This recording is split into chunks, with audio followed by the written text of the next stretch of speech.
comment utiliser la commande déplacer dans AutoCAD.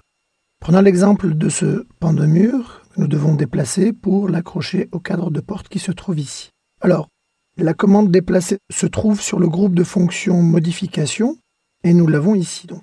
Lorsque je clique sur la commande déplacer, AutoCAD me demande de choisir les objets. Donc là, on peut le faire par sélection par exemple et on valide pour indiquer à AutoCAD que nous avons choisi nos objets.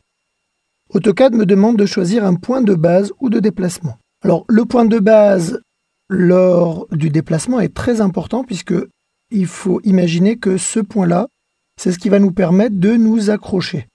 Alors évidemment, si on le prend ici, par exemple, on va très vite se rendre compte que le point que nous avons choisi n'est pas du tout adapté puisqu'on ne pourra pas positionner notre objet ici.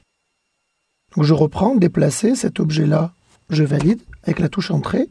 Je me mets donc ici, je déplace mon élément. N'hésitez pas à zoomer avec la molette pour être sûr de vous accrocher au bon endroit. Une fois que c'est fait, le déplacement a été effectué. Lorsqu'on effectue un déplacement, nous ne sommes pas obligés de choisir le point de base sur l'objet que nous devons déplacer. Alors je m'explique. Imaginons dans ce cas de figure que nous avons une table ici qui gêne l'entrée.